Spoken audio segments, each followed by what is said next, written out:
Hey, what's going on YouTube? Welcome back to another video. In today's one, we're going to be going over the master lost sector of the day, which is located over on the Cosmodrome in the Forgotten Shore. It's currently the Veles Labyrinth master lost sector 1280, and it's offering exotic arms. So if you guys want to go farm some exotic arms, head over to the Forgotten Shore. So to start off with, I'm going to show you guys the build and then run the gameplay at the end of the video as usual. So let's go ahead and get into this. So I'm on my Titan, as you can see, and for the super I'm running Top Tree Void for the bubble, and then I'm using Magnetic Grenade, Towering Barricade, and Catapult Lift. I do recommend Magnetic Grenade because it's going to be nice for dealing with those big clusters of Thrall. And then also getting into the Kinetic, I'm using a Dire Promise with Overflow and Rangefinder. It literally doesn't matter what hand cannon you have here, just make sure you have a hand cannon in the Kinetic slot. That is what's going to be our unstoppable weapon. Make sure you just have a hand cannon, doesn't matter what rolls, you're not going to be killing anything with it. For the energy weapon, I have an Akelos SMG with Dynamic Sway and Demolitionist with a major spec on it. This will be our anti-barrier weapon. And also spawning our Warmind cells, by the way. And then the heavy is the Anarchy. This is our DPS weapon. If you guys don't have Anarchy, unfortunately, you're really not going to be able to follow along with this build very well. But if you don't have Anarchy, you could go with the Blastba 2, which is the seasonal heavy grenade launcher. It can roll with Spike Grenade, and it can also have auto loading right here. Probably one of your best bets. I don't really know another good solid weapon, but for right now I'm just using Anarchy with this build, so if you can't follow along, sorry to say that.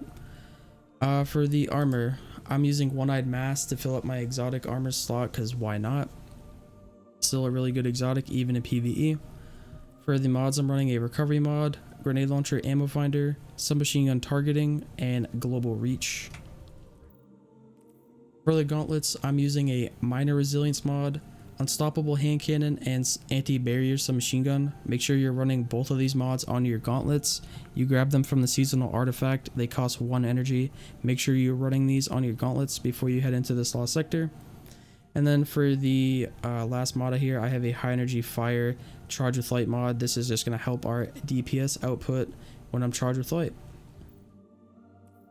On the chest piece, I'm using a minor recovery mod, grenade launcher reserves, melee damage resistance, and taking charge. So this is the charge with light mod that allows me to actually become charged with light by picking up orbs of power. Make sure you're running this on your chest piece if you're following along with this build. On the boots, I'm running a resilience mod, grenade launcher scavenger. This is also on the seasonal artifact. It costs 1 energy. I highly recommend you guys grab this mod, slap it on the boots here like I have.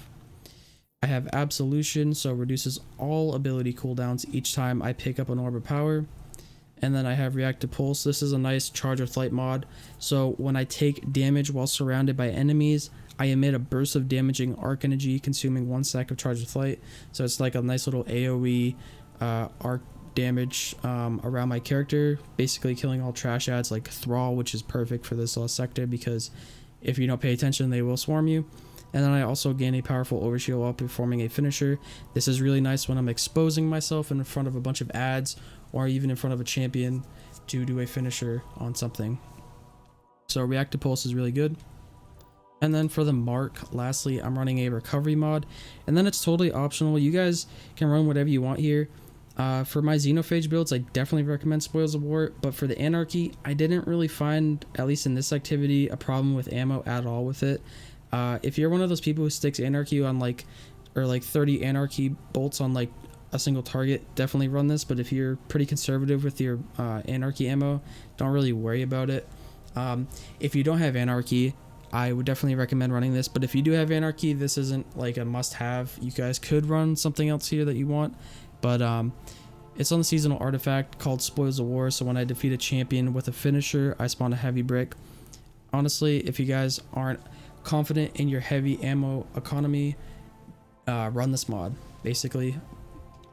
And that is the build, so that is going to do it for me. Before I head and show you guys the clip of me running the lost sector, if you guys could do me a solid and like the video and subscribe, that would mean a lot to me. And I will catch you guys in the next one. Peace out.